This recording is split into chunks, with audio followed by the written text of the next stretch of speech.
The board meeting of the Harris County Department of Education is now convened on Tuesday, May the 17th at 5 minutes after 1. With the invocation by Roxanne Torres, Human Resources, followed by the Pledge of Allegiance to the flag of the United States and Texas by Carol Vaughn. As we gather today to make decisions for our community, may we use our best skills and judgment, keeping ourselves impartial and neutral as we consider the merits and pitfalls of each matter that is placed before us. May we always act in accordance with what is best for our community and our fellow citizens. May our efforts be blessed with insight, guided by understanding and wisdom. May our personal faiths give us strength to act honestly and justly in all matters before us. May we seek to serve with respect for all. Amen.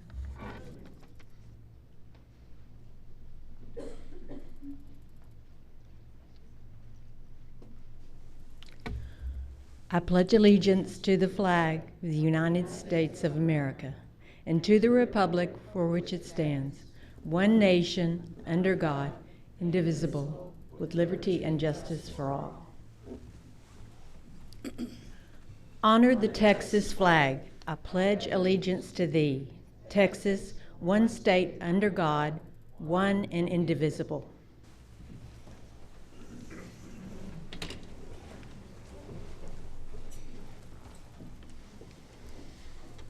Thank you both very much. We now have open forum. We have one guest, Ms. Colleen Vera. And Ms. Vera would like to approach the board to speak about the ABC West construction. Hello, my name is Colleen Vera. I'm here today as a taxpayer. And I had one correction from the meeting last month. When Choice Partners gave their report, they said that they do not use any tax money. But they also mentioned that they use client engagement services routinely and regularly. If you go and check your own information, client engagement services is funded completely with tax dollars. There is no other revenue sources, and you budgeted $468,000 for that department. So I would say that as a taxpayer that Choice Partners is using tax dollars. But I'm here today really to speak about 7D, which is the ABC construction project. I have 4 concerns and urging you to please delay this vote. The first one is the request for an opinion to the Attorney General by Rusk County, and it involving the equalization tax, the one that you guys collect. And they had some great arguments, but we're only 2 opinions away from that one being released. And if the tax is considered unconstitutional, then you're going to have a lot of other issues. We shouldn't be getting into long-term planning and debt until we know exactly what the Attorney General is going to rule on that. Second of all, if you look at the enrollment reports you guys have, you started out in 2013 with a total of 435 students in your special schools, and now you're down to 324. It sounds a little odd that we would be doubling the size of a school when your enrollment is going down. No other school district does that. We might need to use facilities we already have in a more efficient way. We shouldn't necessarily be building new buildings. In ABC West, you've gone from 65 in 2013 to 77 today. But if you take out the 9 students that you guys have listed as out of county, that would mean we've only gone up to 68. And so that's only 3 students more. It kind of seems silly for Harris County taxpayers to be doubling the size of a building when we're actually doing it for kids that are coming in from outside the county. Also on page 558 of the large agenda, it actually says that the cost of the facility is not captured in the fees to the school districts for these special schools. That means Harris County taxpayers are subsidizing buildings for use by students from other counties, which is exactly what the Attorney General opinion is about. So I highly recommend that you hold off on that. And also as a taxpayer, to say that you're going to go up and increase the bond debt indebtedness of the taxpayers to $23 million when there's never been an election held by HCD on any bond issue. I know you do it legally. You guys always find a way around the law, so you are doing it legally. But as taxpayers, that's one of the arguments we've had time and time again, is we don't even know what kind of debt we're getting into because we're not allowed to vote on it. So I urge you to please delay this vote, take your time on it, and give the people a lot more information. Thank you. I'd like to clarify something too. Okay, Mr. Colbert would like to clarify. Yeah, I'd like to clarify one of the points that were just made by the lady that came up front here. She made a comment that one of the concerns that she had was the current enrollment was, I believe, 65 students. I'm not sure where she got her information from, but it's false. Currently, we have sold 94 seats for AB West, and we have already confirmed 112 seats have been purchased by our supporting school districts going into the next year. So absolutely, we have a population that's growing for that campus, which is one of the reasons why we're making the request to build a new facility. Also, we have a number of safety issues that we're looking into also. Thank you. I've got a question. Is that that's the campus we visited yesterday? Yes, sir. I thought that the principal there told me he had about 70 current students there. No. I mean, there could have been that many attending school that day, but we have 94 students enrolled or seats sold for that campus right now. And that's pretty much at probably about 98% capacity. I know he told me have he a expected capacity more next issue. year. Yes. No, I did not speak with her, Marvin, if that's what you're suggesting. Well, no, if she said 65 and I heard 70 yesterday, that doesn't make sense. The other point I'd like to make is that HISD has just closed a facility that meets the needs of some of the students that we deal with. So for that reason, where our population is growing specifically just from HISD, that was also not mentioned.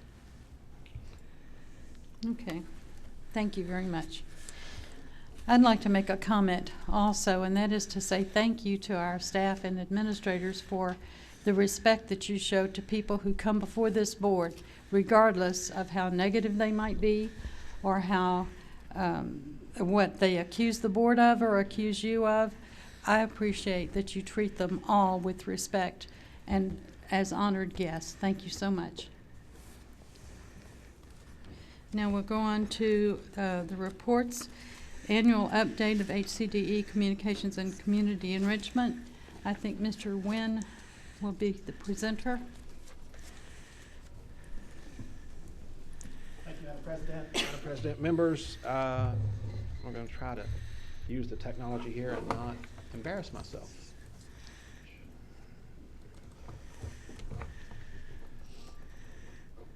He said, okay, really? That one go away. There we go.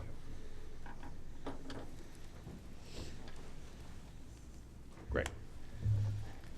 It's a pleasure to be here today to present the communication and community engagement, the work of our division for the last many months. I'd like to start by introducing the team. For everybody who works with me in this division will stand up.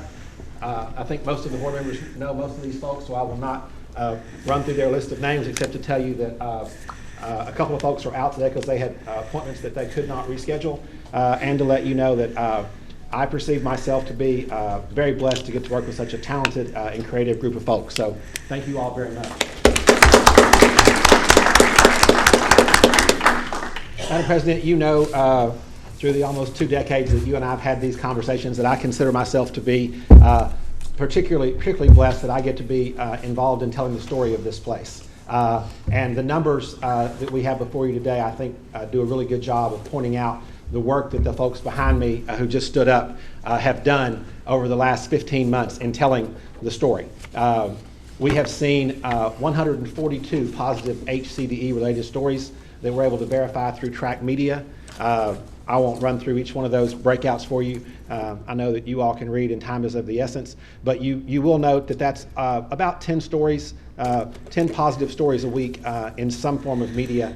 I'm sorry, a month, pardon me, 10 stories a month in some form of media. To put that and to give you a little bit of context, when Choice Partners does their annual Child Nutrition Expo in the spring, early spring, that's usually a pretty positive precedent for us. This year we were able to get coverage on 3 networks. Those 3 stories together had a value of about $40,000 based on Nielsen ratings if we'd had to pay for that kind of coverage. So we do a very good job. This team does a very good job of telling the story of HCDE, and it is because of that and the work that these folks do that we're able to get that message out. I want to just give you a quick glance at some of the work that we do. What you have before you here is an example of a billboard that we've worked on with our Early Head Start team. Some of the other publications that we've worked on that we do on a recurring basis. Similarly, just a Jimmy, quick... would you go back to that? Sure. That was a billboard? It is not yet, but it will be. A version of that will be. Just Just that? I'm sorry, I apologize. There are several. We did screenshots. Thank you. Sorry, top left, Be Our Teacher would be the billboard that we're working on with Early Head Start to recruit teachers. The Scholastic Art and Writing poster to my right. Mm-hmm. Down in the bottom corner where it says Value Opportunity Service, that's a screenshot of the weekly email newsletter that we do in conjunction with TLC to help bring folks to the building to do training. And then again, this page, just a quick screenshot of a press release, our social media work through Facebook and others. Bottom corner, you'll see an on-screen interview that Dr. McLeod did right after she joined us, actually. She'd been with us less than 30 days, and so her new employee orientation was to get up at 4:30 one morning and be at the news station at 5:30 to do a live shot at 6 a.m. In the studio, and then to go out to a location and do this around school supplies. So we did our best to welcome her with open arms in that way. So that gives you an example of what we do in terms of telling the story on the communication side of the house. On the client engagement side of the house, client engagement tells the story and uses the story to sell our products, not just Choice Partners, but all the services that we sell here at HCDE. Again, a quick overview. Last year, 758 calls on member entities who we currently work with to make sure they're getting what they need from us. 464 calls on new member entities. As a function, I believe, of last year's Choice report, you might recall that based on the work of Choice Partners working with client engagement directly, we saw our membership increase by 23%. So far this year, we're at 8% above normal, and we anticipate that number will continue to rise.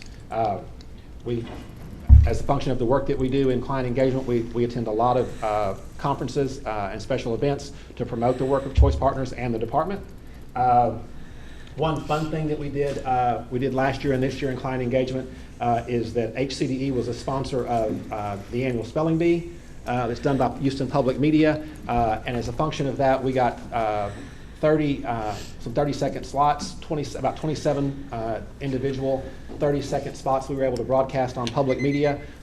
If you have time to watch public television and you pay attention to any of the spelling bee, you may have seen them. One of the most fun that we did was that we didn't get to do it, but it was a great idea, and they told us it was a great idea, and then told us you can't do that because we're going to take your idea.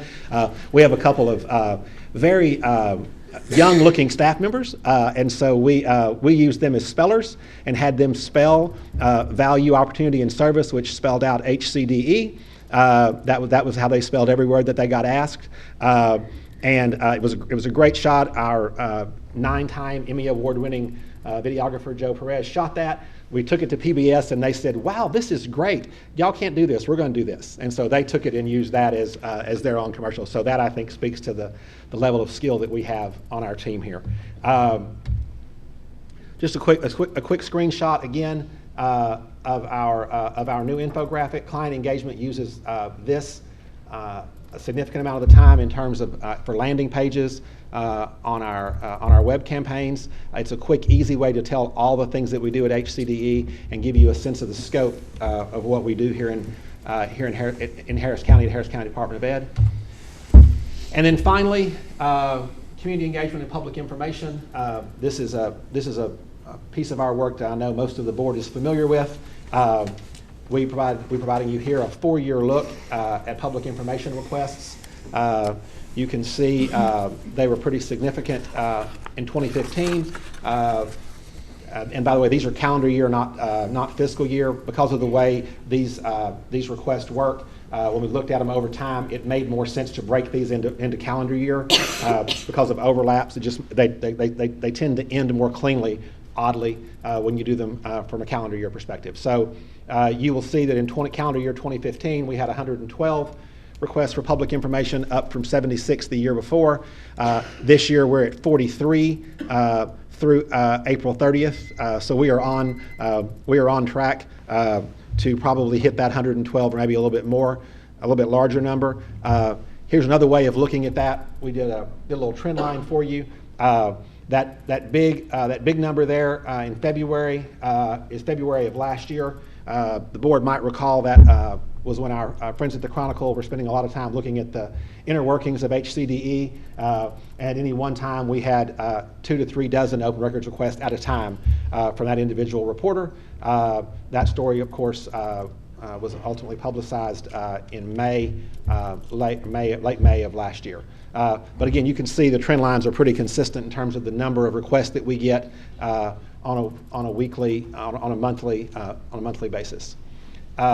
So that gives you kind of an overview of what we do day to day in communication and community engagement. I'm happy to answer any questions or provide any information. I'm sorry, one last slide. This actually is quite important. My apologies. The folks who stood behind me a second ago, as I mentioned, are incredibly talented and good at their craft. This gives you an example of just how creative.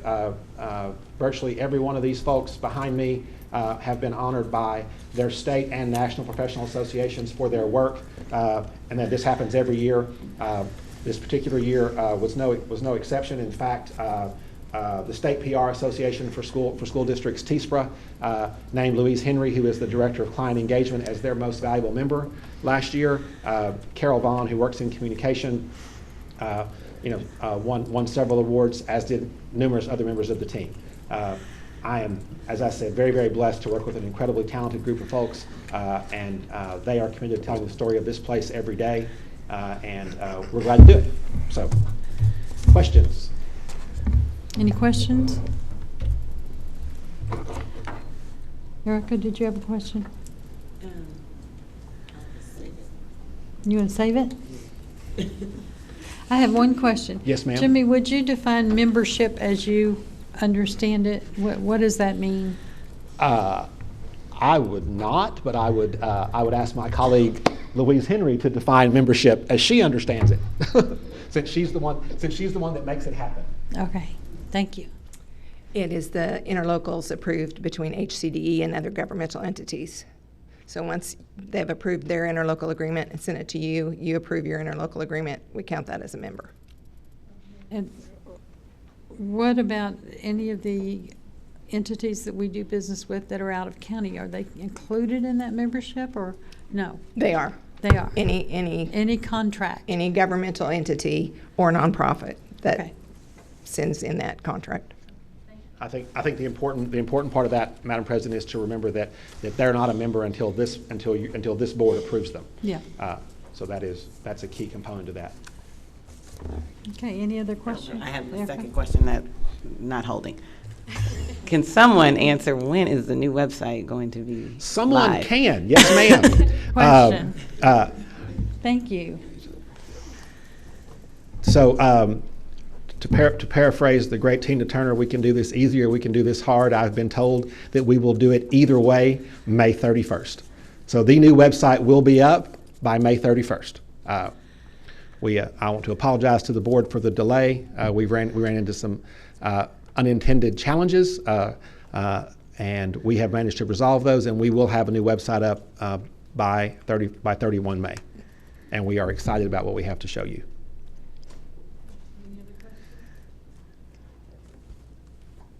Thank you very much. Okay, now we'll move on to the annual update of HCDE Human Resources Division with Natasha Truitt.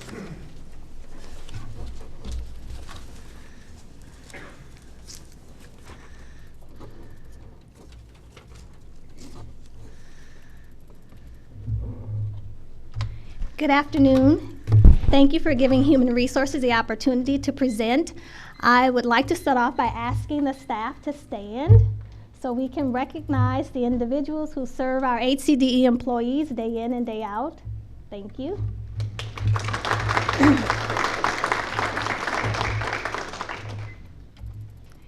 The next slide includes a list of the responsibilities of the Human Resources Division. I know a lot of times people think Human Resources, we hire staff, but there are a lot of other functions in the division, such as workers' compensation administration, training and development, employee relations, and of course maintaining our personnel records so that we maintain compliance with state and federal requirements. Some division highlights to share with you.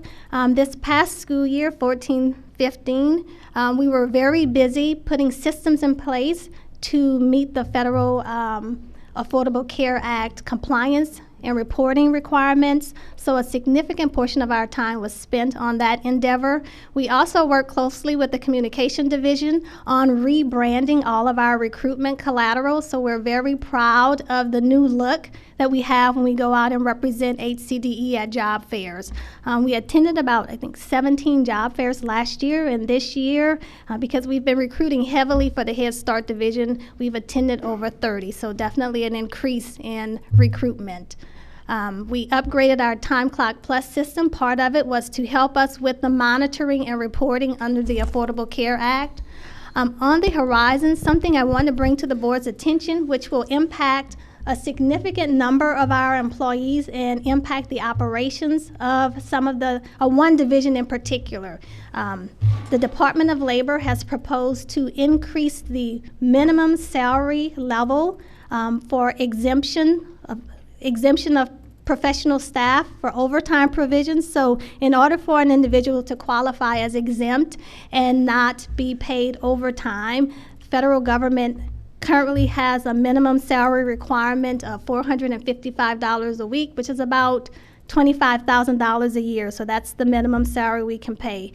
They are proposing to increase the minimum salary anywhere from $47,000 to $50,000 in order for an individual to maintain exemption status. This change in the minimum salary will significantly impact a large number of employees in our Head Start division, employees such as center managers, assistant center managers, and family service providers. Those individuals are currently exempt.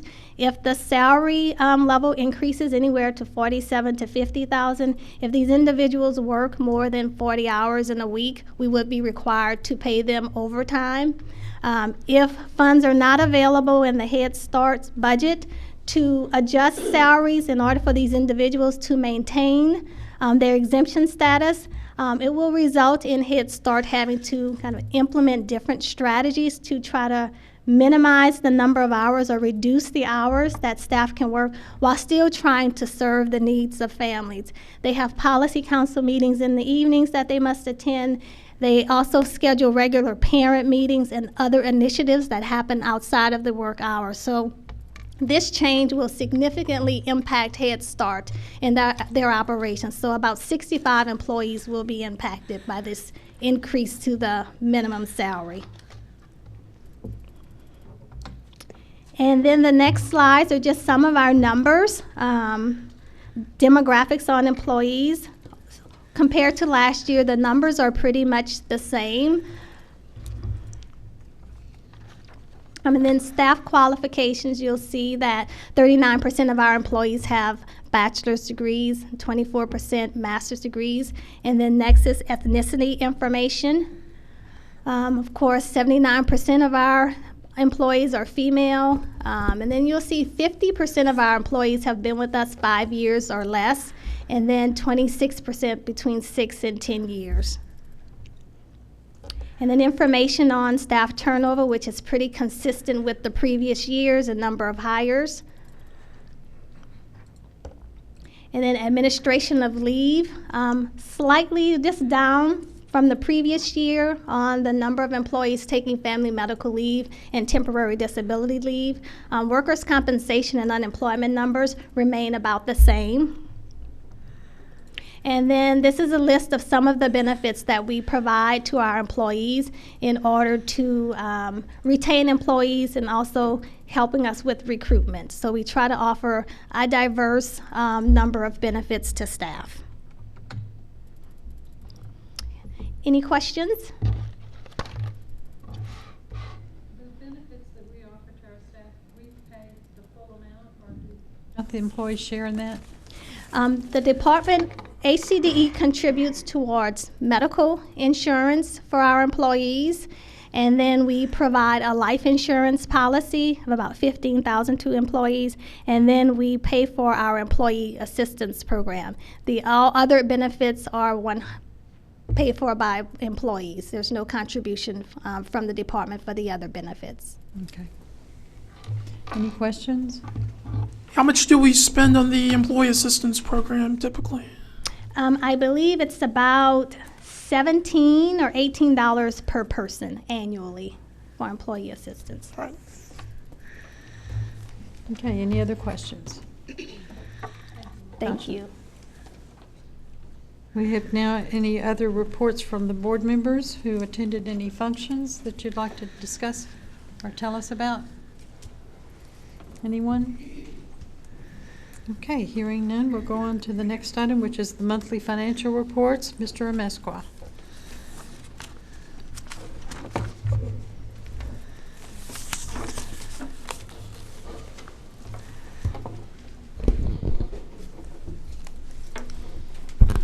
The first report is the financial highlights, interim financial report as of April 30th, and also the budget amendment report.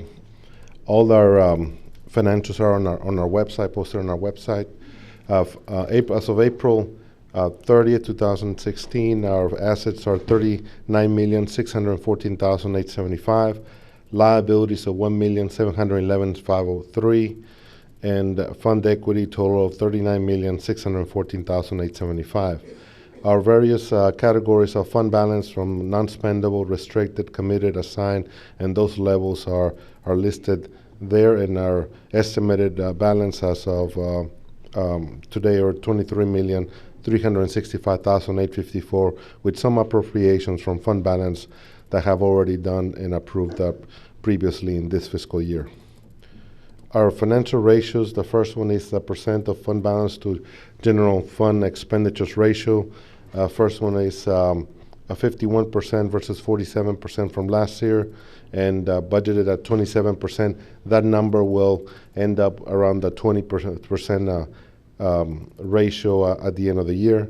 Working capital ratio, we're at $37 million. Again, that will end up probably around $29 million at the end of the year. That's our forecast. Unassigned fund balance ratio, we're at 38%. We'll end up in the 60% percentile. And debt to income ratio, we're at 5%, 19 last year, and we budgeted at 6% for the year. Our tax revenue to total revenue ratio, we're at 33%, and that should come down to about 25% at the end of the year. Indirect cost ratio, we're at 2%, and should grow to about 3% towards the end of the year. Fee-for-service ratio, we're at 24%, and that will remain at that level towards the end of the year. Fee-for-service ratio growth, we're at minus 1.8%. We're budgeted at 6% towards the end of the year. Our fund balance activity in October and December, some fund balances that appropriations that were made in October and also in December for capital projects, and also for unassigned fund balances that were made in October and December. Our revenues, budget to actual, we're at 82% in the general fund. April is the 8th month, which is 67% of the year lapse. Our revenues are at 82%. Overall, we're at 58% with all funds, and our expenditures, we're at 57%, which is about 10% below the target. Overall, we're at 54% in all funds. Our amendments for the year, we're at Total of 108 in revenues, 114 in appropriations due to our different amendments by month. Our donations report, we're at year-to-date at $47,723. For this month, we received some donations from different donors, Head Start, and our tax calculator for the tax rate for the first, actually as of April, we're at $391,920,368,853 as the value that's approved. 1.5 billion are still remaining towards the end of the year, and so that would increase our revenue collections for the year. Year to date, we've collected 20,669,621, and our payments to the HCAD and tax office have been 512,409. We're at 98% in net collections for the year. Our disbursements for the month were 3,794,147. All the detail for all the funds and P-card and ACH are all listed in your packet. Segment data for various divisions, we're at educational certification at 75,681. A lot of those are receiving grants into the summer months. Records management at 25,198. Therapy services subsidy of 67,424, and then Choice Partners profitability variance of 1,303,905 as of April. Our budget amendments for the month, usually during the halfway through the point of the year, we do a review of all our revenues, and any amendments that need to be made and adjusted are brought before you. So the first ones are coming in this month, and so you'll see a number of them.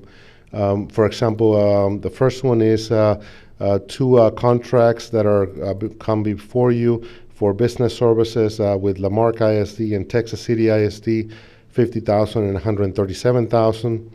The allocation for the center, 77,000. Retirement leave, additional retirements that we've had, 100,000. Transfers between accounts, superintendent's office, 12,064. Board of trustees, 40,135. Again, those are the legal fees that are allocated to the different divisions, so we have to make adjustments from one account to another. Human services, business services, all the different divisions, and those are the changes in the legal fees that get allocated by division. And continuing to purchasing, Hypon East, special schools. And then there are a few decreases just because we don't receive the revenue. We also reduce on our appropriations as well. And so we have digital learning, 58,554. Digital education, 35,000. Social studies, 48,633. Safe schools, 77,000. Therapy services, 545,111. Teacher learning center, 71,300. Speaker series, 24,000. Math, 158,448. Science, 17,531. Bilingual, 81,526. English language arts, 53,000. Special schools, 12,000. Winter conference, 50,400. And department-wide, 157,584. Our additional grants that we received this month were 56,487. Head Start training, CASE for 21st Century, Head Start program, and also early training and technical assistance fund as well. Questions on the first part of the report? Yes, ma'am. Shockingly, I have a question. On slide 9, sorry, we have a lot of slides okay. here. I see we're hitting our, okay. Yes. Here we go. Our target on the fee for service revenue, but we're seemingly not going to hit it on the growth ratio. I don't understand how that's possible because those work together. Because we are making some adjustments to some of the revenue this month. And so we're probably going to have to we're amending that budgeted number of 6% downward. And so we will also amend the appropriation so that if we don't receive the money, we're not going to spend the money. And so it'll balance out. Mm-hmm. Any other questions? Okay. The investment report, the investment rates have moved a little bit, not a whole lot. Our total portfolio, we're at 36,300,872, out of which 31,959 are in the PFC. The majority is in Lone Star, Techstar, and also TechSpool. 29% are in the money market fund. Out of the 31,000, they're all in the money market at Bank of Texas. A comparison from 1 month to from a year ago at the same month, we're at $1,591,029, or 5% higher than we were a year ago. Everything is overnight basically at this point in time. We're earning $31,660 in year-to-date earnings and $79 in the PFC fund. Our yield is 0.22. Our average, 0.344, and the benchmark is 0.22. And you can see some of the changes, how they have moved about from 0.09 to 0.33. So it's about 20 to 25 basis points difference from September to today, or 8 months ago. So we're earning a little bit more, but not quite where we'd really get excited about the interest. Does anybody have any questions? Okay, thank you. Thank you. Jesus.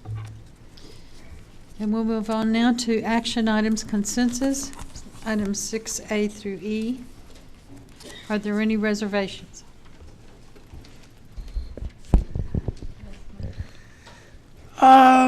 C 1, 2, 3, 4, and 5. D. And D 1, 2, and 7.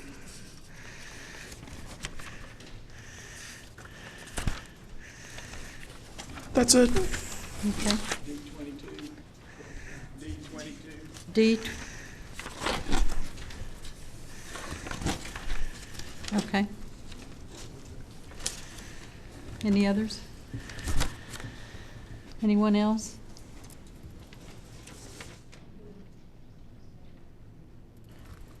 B? Okay.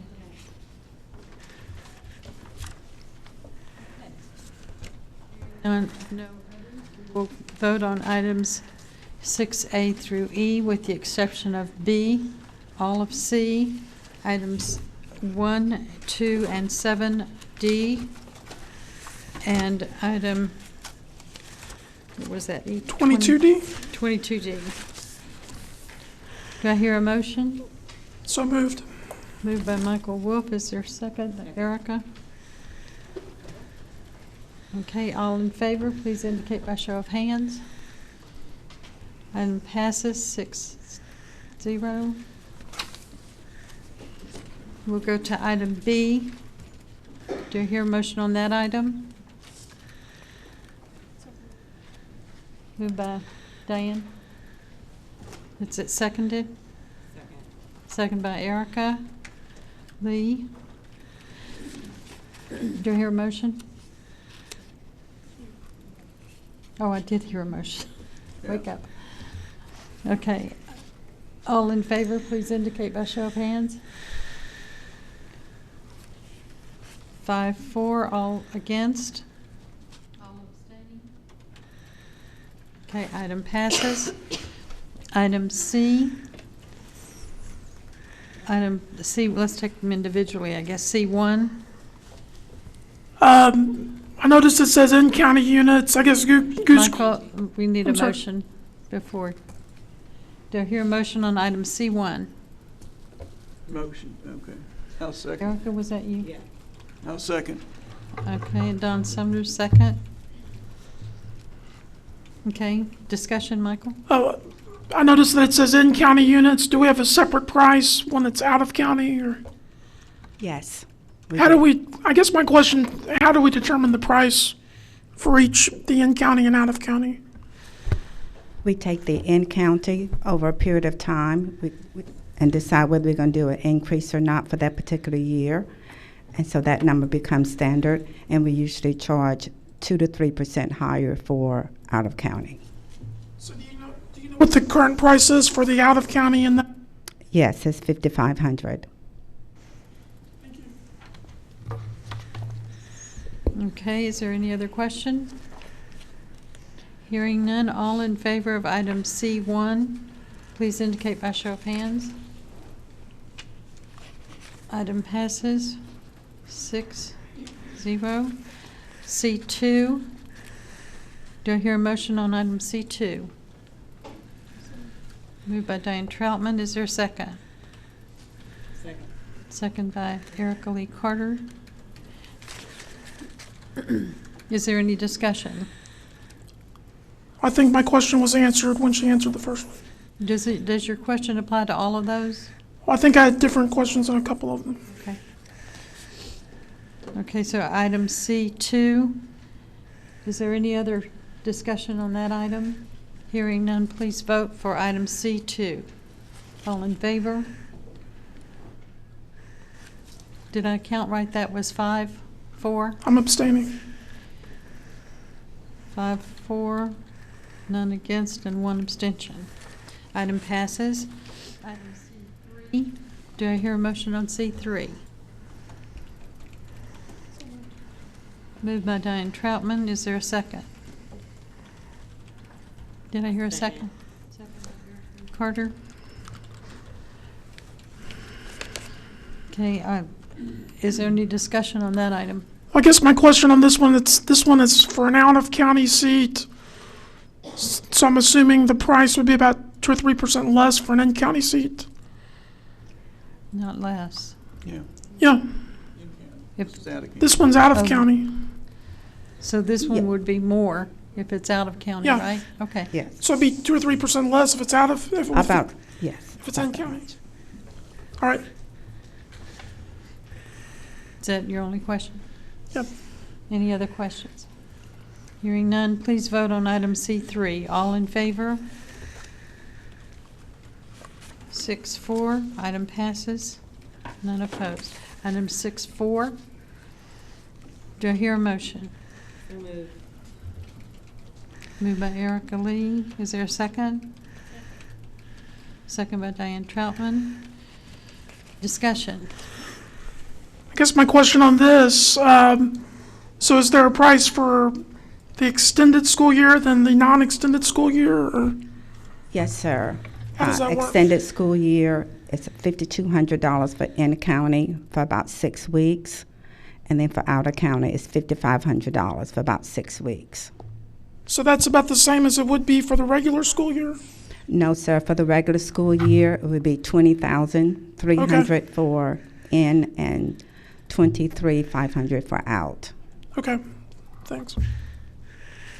Any other questions? Hearing none, vote on item C4, please. All in favor, please indicate by show of hands. Item passes 6-0. Item C5. Do I hear a motion on that item? So moved. Wolf, is there a second? Erica Lee Carter, not hyphenated. Is there any discussion? When did she unhyphenate her name? That's my question. No, I think my question was answered on that. Okay. All in favor of item C5, please indicate by show of hands. Item passes 6-0. We'll move on to item D. Oh, wait a minute, I'm sorry. Yeah, that's right. D1 and 2. Those are separate, so we'll do separate. Item D1, do I hear a motion? Moved by Diane Troutman. Is there a second? I'll second it. Is there discussion? I'd like to know more about the TSTC Foundation. Can somebody? I believe the TSTC is the former, it stands for Texas State Technical College. It's a foundation, it's a teaching school in Waco. I believe it's more of a trades type school. All right. I got to be honest, I don't know a whole lot about the structure of it, but I believe that's. All right, thank you. Your only question? Yep. I have a question. What do we include in governmental services?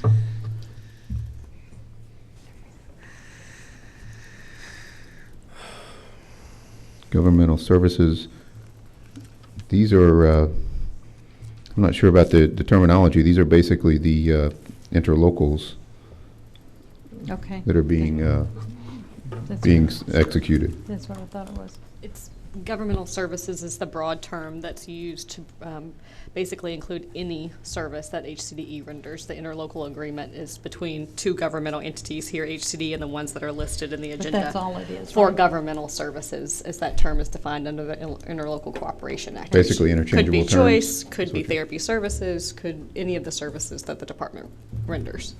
Okay.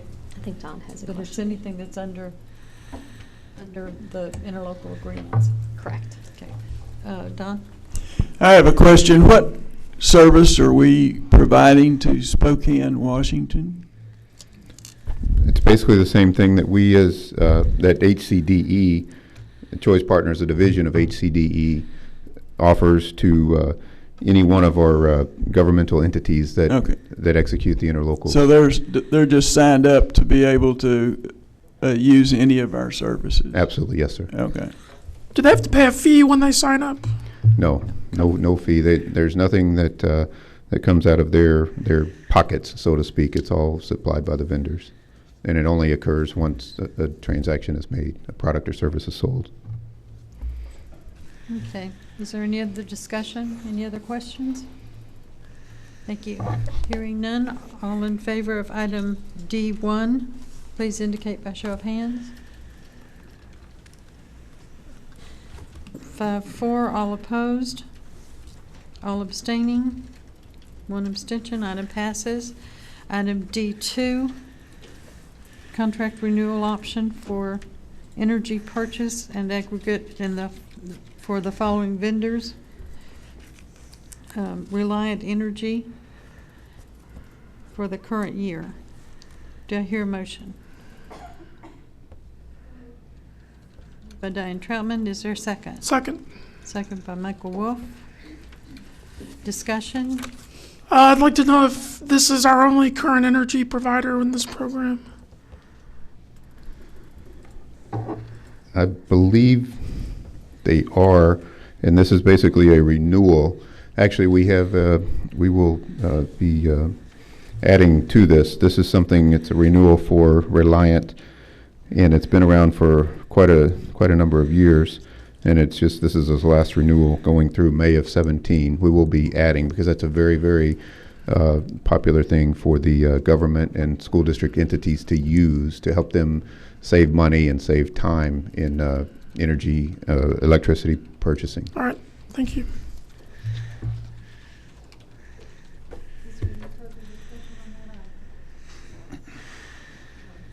Any further discussion on item D2?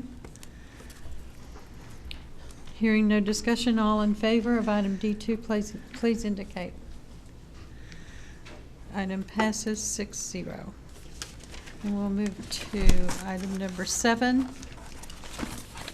Oops, wait a minute.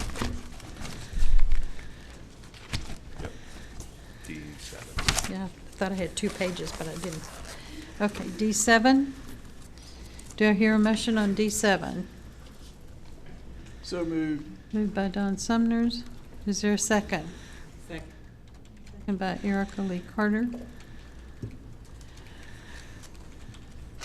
Any discussion? Well, I'm just wondering what's going on that we need to reassign this contract. Yes, hi once again. This is a very simple I guess from the outside looking in, the way we understand it, it's more of a marketing thing. KBR kind of changing their logo / slogan, kind of the perception is reality. The Brown and Root name is known worldwide. KBR people don't necessarily not as familiar with that, and corporately they changed their name, and so basically it not forced us, but in order to comply, we changed it on our contracts also. All right. Any further discussion? Hearing none. All in favor of item number D7, please indicate by show of hands. Item passes 6-0. Moving on to, I think it's item 22.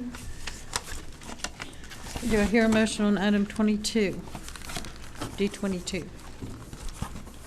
So moved. Moved by Don Sumners. Is there a second? Second by Diane Troutman. Any discussion on item D22? Mr. Summers? My question on this item is a procedure that we have when we have a transfer between two entities that are not related. It looks like this is an assumption of a contract by a new entity of an old contract. Do we vet the new person or the new entity just like they would be new signing up with us, or is this assignment really just treated as an assignment without the original vetting of a vendor? This is basically the exact parallel move without the worldwide implication of KBR.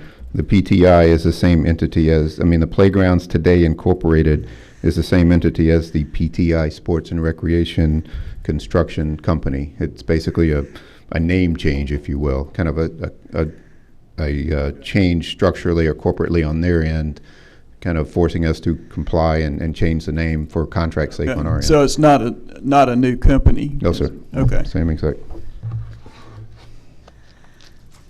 Discussion on that item. Hearing none, please vote on item D22. All in favor? Item passes 6-0. And we'll move now to action items non-consensus. 7A. Do I hear a motion on that item? So moved. Moved by Erica Lee Carter. Is there a second? Diane Troutman. Discussion?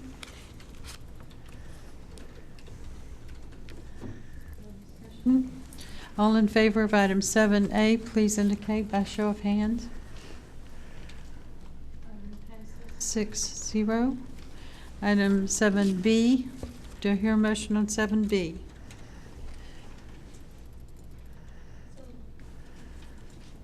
Was that Diane? Second?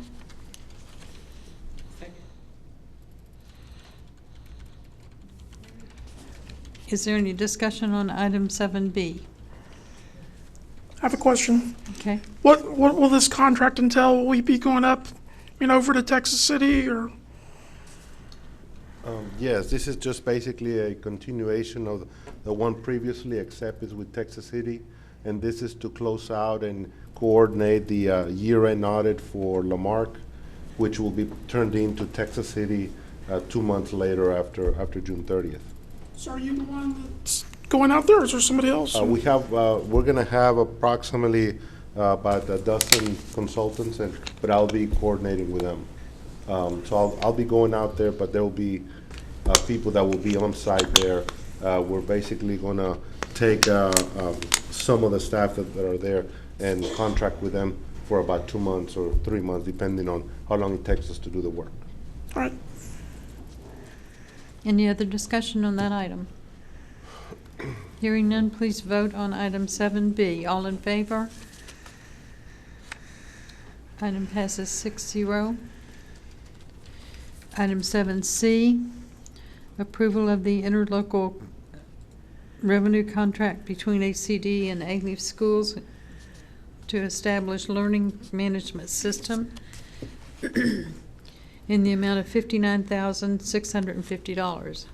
Is there a motion on item C? We'll move on that one. Is there a second? Second. Second, Erica. Any discussion? Well, I guess I'd like to know what this contract will entail as far as the learning management system.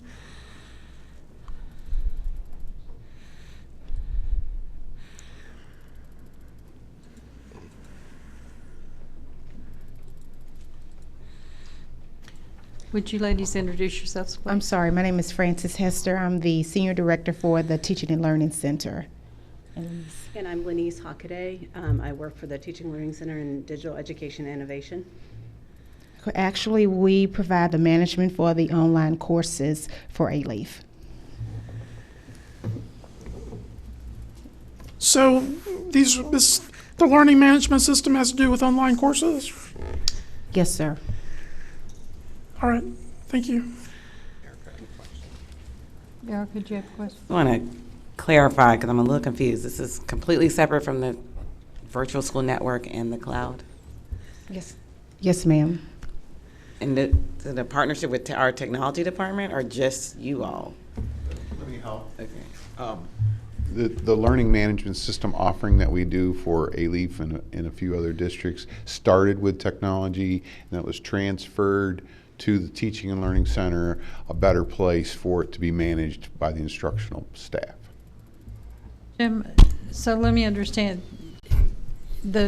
What they're doing is managing the application. That's correct. You've already installed it and everything as far as technology is concerned. Yes, we house their data and their storage here. We connect their school district directly to our network, and we service them as a cloud provider would. So we have multiple schools that we do this for, multiple districts. Yes. So how do we arrive at the $59,650 total? Well, we use a business plan, and we allow TLC to set the price and look at the expenses and how much effort's put into that. Do we know how much, if any, profit is involved in that? Or? They're an in-county school district, so I would like to say we try to break even. How's that sound? All right. It sounds good. Is it true? You know, I'm not a cost accounting expert, but I think it's pretty close. We have our financial expert here. Well, we have done an analysis, and they do have a marginal profit on this particular division. But not necessarily with this particular contract? Well, there are several contracts. Yeah. This is one of them. They do mark it up a little bit just to make sure that we cover the overhead. But the same financial arrangement applies to all the school districts participating in this contract? Right. Okay. So they all pay the same amount, or does it vary by school district? It varies by the number of students involved, right. Basically based on student population times a factor in their contract. Thanks, Jim. Thank you, ladies. Any other questions? Hearing none, please vote on item, where are we, C? Item 7C. All in favor, please indicate by show of hands. Item passes 6-0. Item 7D, discussion possible action regarding the approval of the ABC West construction project and the authorizing the superintendent and the HCDE PFC to move forward with the project to include but not limited to financing, procurement, and other matters I've got a related question. thereto. We need a motion, Can we please? move this to executive session? Because I think there might be stuff we need to discuss. Do we need a motion on this item before we talk about any of it? Or can we go ahead and move it? I'm not sure if this is relevant to executive session. What part of the discussion would be? I think the relevant part might be the fact that we're going to discuss real estate contracts and the purchase of property. Okay. Yeah. That particular piece. Yes. Not all of it, but that part. That particular piece is proper for executive session, the piece about potential purchase of a particular piece of real estate. Okay. Then now, Would that be an amendment? We have to vote on that to move it? No, ma'am, just by consensus of the board, if the board would like to wait and to consider this item after executive session, would be fine. Apparently, there are some legal issues that they want to discuss with the attorney, I'm assuming, so. And or real estate, which would be a separate exception under the Open Meetings Act. Which would be okay. So do I have consensus of the board to move this to executive session? Okay, item 7D is moved to executive session. We'll go on to item 7E, consider approval to purchase playground equipment and installation for the Kaplan Early Learning Center, Choice Partners, contract for HCDE and Head Start Child Care Partners, building blocks in the amount of $29,534, and John G. Jones in the amount of $31,430. Do I hear a motion on item 7E? So moved. Moved by Dr. Troutman. Is there a second? Second. Second by Erica Lee Carter. Any discussion? I'd like to point out on page 593, which is the contract involved in this item, that the title of the contract is incorrect. Yes, and we've got the corrected versions. We got that right before the board meeting started, so my apologies. I'll pass that to our Madam President. Okay, thank you. Any other discussion? The contract says March 30th.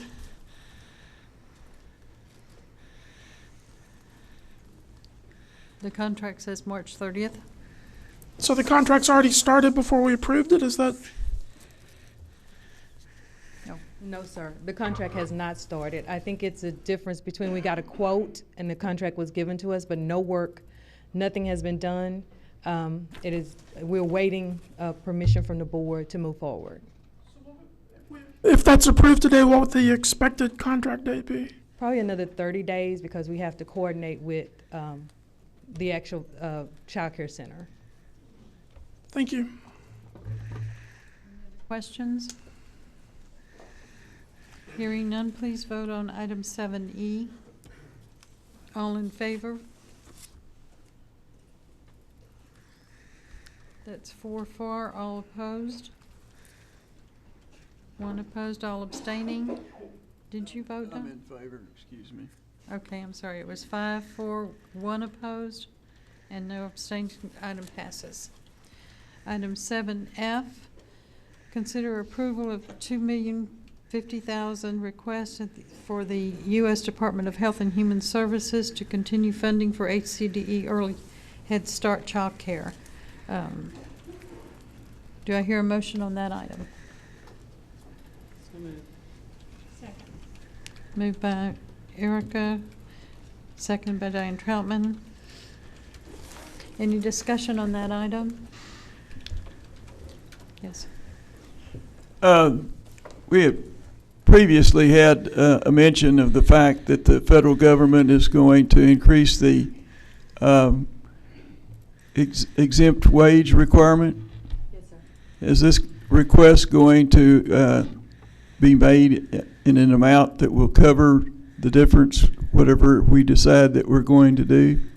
Because of the timeline for this grant period, we won't be able to make the adjustments in here. But we also have, due July 15th, a cost of living adjustment. So we plan to make in that any adjustments we can, we try to make it during that process of that application. Okay. Because I think the federal government is aren't they putting this rule into effect during reasonably soon? Department of Labor, I'm not sure the timeline. No. It looks to me. Okay. We anticipate the final ruling will happen in the next couple of weeks, and after the final ruling, we may have about 60 days to come into compliance. Now, just because they increase the minimum salary amount does not mean we are obligated to increase the salaries of staff. We would just be responsible for any overtime payment to employees if we do not adjust the minimum salary requirement for exemption. Well, I understand that, but overtime would increase the expense. Possibly, yes. Or it would require kind of a change in operations, maybe change in the staff schedule to reduce overtime liability. You wouldn't be required to cut back services in order to fund the overtime? That could potentially happen.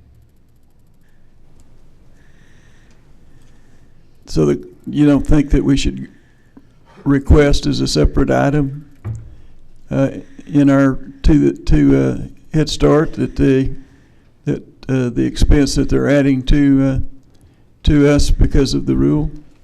Well, in this particular grant, it's a continuation grant. So most of the $2 million that's in here is already obligated to current staff. There's not enough money in this budget to bear an increase for all the staff that would need their increase. Well, and the other thing is, I guess too, this is early Head Start. So we only have one center manager in this it's actually a bigger issue for the larger Head Start grant, not for the smaller grant. All right. Any other discussion? Okay, hearing none, we'll please vote on item number 7F. All in favor? It's 5-4. All opposed? 1 opposed. Item passes. Item 7G, consider approval of an amendment to the services agreement between Harris County Department of Education and the Metropolitan Landscape Management Company for an increase of $4,400. Is there a motion on that item? So moved. Moved by Michael Wolf. Is there a second? Erica Lee. Okay, any discussion on that item? Hearing no discussion, please vote on item number 7G. All in favor? 6-0, item passes. And we will now adjourn into executive session at 2:10 under, or as permitted by section 551.001-551.8084, including but not limited to 551.071, 551.074. 551.072. Reconvened at 4:25. And we will begin with item 7D. Do I hear a motion? Ms. I move to approve the construction of a new A-B School West and authorize utilizing the PFC for the project, but the decisions regarding real estate purchases, procurement, and construction purchases as mandated by applicable law and policy. Okay, is there a second to that motion? I second it. Or did you second Marvin? Okay, seconded by Marvin Morris. All in favor? Can we have discussion on that? No. Oh, okay. We can have discussion. Go ahead. Well, I don't have anything to say. I thought Don did. Sarah, can you explain to us what the word reserving means? In its fullest context. So is that like the meaning of is? I will do my best, Mr. Sumners. The portion of the motion that says, but reserving the decisions regarding real estate purchases, procurement, and construction purchases as mandated by applicable law and policy means that the decisions, for example, regarding purchasing any land, procuring a construction manager at risk, or CM agent, or whatever other procurement method for the construction is recommended by the superintendent. To the extent that the department is obligating funds for those decisions will be brought back to the Board of Trustees. And to the extent that those decisions are made by the PFC, this motion is authorizing utilizing the PFC for this project. Does that help? Question. Would that allow us to undo this resolution and not go forward with the building of the school? If the board decided that. Mr. Wolf, I'm going to ask you one more time to please wait to be recognized by the board. I'm just trying to clarify his Before you speak question. out, please. I'm trying to clarify his question. Fine. Just ask to be recognized, and you will be. Go ahead, Sarah. Thank you. So what this motion will do is, if the board approves the motion, it's approving the construction of a new school, but reserving the individual decisions associated with that construction, like real estate purchases, the procurement process, and construction purchases, obligating any funds. Does that answer your question? Yes, I'd like to make a substitute motion, please. Go ahead. The motion is the superintendent is authorized to continue the exploration and gathering of information regarding the possibility of constructing a new ABS West school, but not obligating the department to any commitment or action with a limit of expenditure of $5,000. Second. I don't think you can have two pending motions at the same time. Yeah, wouldn't the people that made the motion have to accept? Well, he's moving to amend the motion. Just a But they'd have second. to accept that. Only if If it's a y'all would friendly. wait just a second, Sarah is going to have a legal reading, please.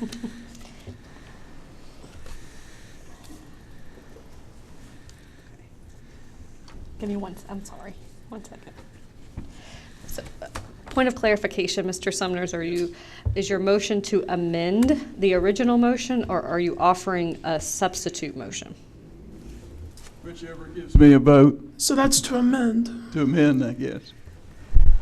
Either one is a subsequent vote. A motion to amend is changing part of the original motion. A substitute motion is offered. This is a substitute. A substitute motion is offered to, and so just so everybody understands, is offered to entirely replace the original motion in substitute of this motion. Okay. So it's a substitute motion, correct? Would you mind reading it one more time? You want me to give it to you? I just want to make sure read Carla it. and Everyone needs to hear it again, so just read it. Is this working? Yeah. The substitute motion is, the superintendent is authorized to continue the exploration and gathering of information regarding the possibility of constructing a new ABS West school, but not obligating the department to any commitment or action with a limit of expenditure of $5,000. Now, what do we do? I already seconded it.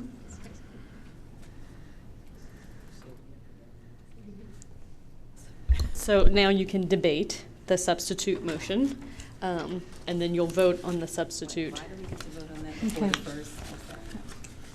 That's an excellent question. Why are we voting on this before the first? And I thought the people that made the original motion, I'm very confused at why we get to vote on theirs before the first. Wait a minute, Diane. I just thought it had to be acceptable to the person who made the first motion, no? I don't believe so, because it's something that offers an entirely new idea. Okay. As opposed to a friendly amendment, which would be acceptable to the person who made the motion and the person who seconded the motion. So now we have to debate this motion. You can debate either motion. Either. Yes. So which one are we voting on first? Give me 1 second and I'll find out. Do you need this? Okay, the only thing I would say about the motion made by Trustee Sumner is, my understanding, we've already given that authority, and they already have that. I don't know about other than maybe the specific expenditure level. That is what they're doing now. So this is like reiterating what they're already doing.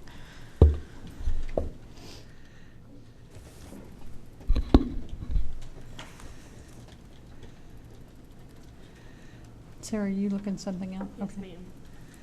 Diane? Well, I was just going to say, can we call the question on his amendment and go ahead and vote on it?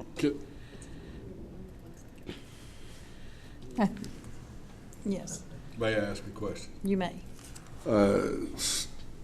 James, do you anticipate, what kind of expenses would you anticipate while you're doing this search? Because, I mean, Trustee Sumner has suggested the limit to $5,000. The other one has no limit. So I guess the question I would have is, I know, because we have to authorize all the major expenditures. So is there can you give me an idea of what kind of expense you're looking at? I think there's going to be a number of expenses, $5,000, or even to put a dollar amount to try to start the process to build an entire school building. I don't think it's realistic. I'm asking the board for the approval to build a building. Obviously, this will get moved to PFC as we discussed previously. Mr. Hooper needs the freedom to be able to purchase or identify property to bring back to the board. There's a number of steps that need to be taken. There will need to be surveys of the property. We'll need to hire an architect. We'll need to do a number of things. But all those require approval of the board. Yes. So before a board approval, what kind of expenses are you looking at? I'm just trying to clarify that. I mean, I don't Mr. see Hooper, do you know the specific expenditures that we'd be looking at just in the process?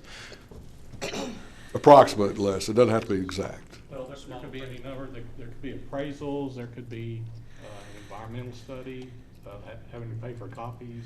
Legal fees. Just time involved would be, I can see being more than $5,000. You're getting paid a salary, so that's not included in the 5,000. The appraisal would not occur until after you had gotten approval to purchase the property. That's not necessarily true. Well, we could ask for an appraisal before we purchase it too, and we could certainly ask for a survey. That's not normally. You usually enter into the contract, then you get a contract subject to the appraisal. I think Sarah has an answer. Thank you. Yes. But can I talk for a second? To clarify James's comments, he's correct if you all approve the first motion. If the second motion is approved, I think Erica is really close to being it. We're just, all this motion, my motion does is authorize him to continue the study and evaluation of building the school, not to actually build it. And just as a point of clarification, what the amended motion that was initially read is a motion to stop exploring, but to begin the process to commit to trying to build the school. And in that process, there are a number of other approvals that will need to be made by both the PFC and the Board of Trustees that sit amongst us today. Sarah, did you have a? Yes. So the substitute motion does need to be voted on first, because if the substitute motion passes, it basically kills the main motion or does away with the main motion, which does not need to be voted on if the substitute motion is approved, and therefore that's why it's voted on first. Okay, and now can we answer the question that Dr. Troutman had as to whether or not we can call the question on the first motion, on the second motion? Or if you would just, if there's no more discussion, you can vote. If somebody wants to call the question, that's a formal matter that would need to be seconded and then voted on itself. Okay. Are there any other questions? And we're talking about the motion that Mr. Sumner's made. Any other questions? Hearing none, please vote on whether or not you want to approve the motion as read by Mr. Summers. All in favor? 2, 4, all against? 4 against? All abstaining? 1 abstention. Item fails. I make another substitute motion to table this issue.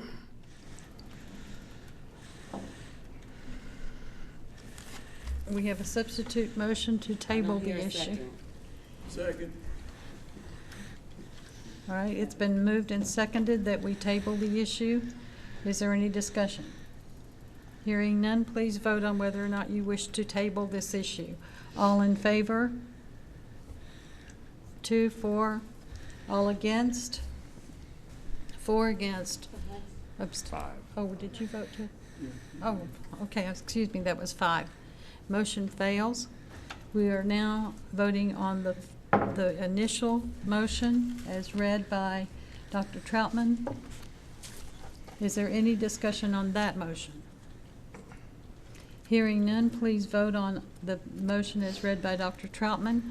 All in favor, please indicate by show of hands. That's 5-4. All against? 2 against. Item passes. We'll move on to the next item, which is item 9A.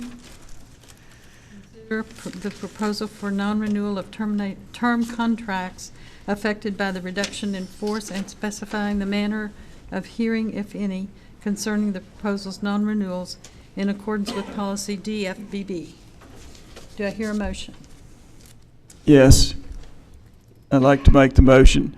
I move the board, propose non-renewal of the term contracts of the employees listed under separate cover who were identified after the superintendent or his designee's application of the criteria found in board policy DFFB local, pursuant to the reduction in force and program change enacted by the Board of Trustees. 2, specify that any requested hearing or hearings concerning the proposed non-renewals will be conducted by the board.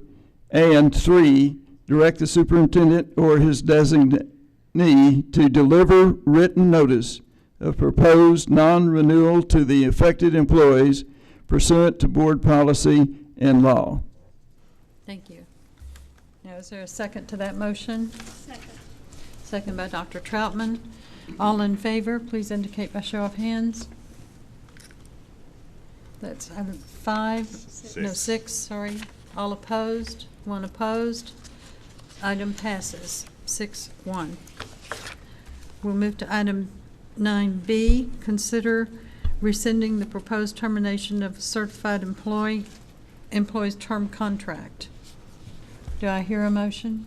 I move that the board rescind the proposed termination of Hattie Blackman's term contract and direct the superintendent or his designee to notify Ms. Blackman of this action. Second by Mr. Morris. All in favor of item 9B, please indicate. Item passes 7-0.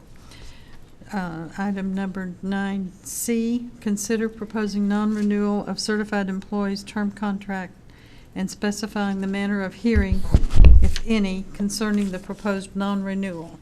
Do I hear a motion? Thanks. I move that the board propose non-renewal of the term contract of Hattie Blackman for the reasons detailed in policy DFBB local and discussed in executive session.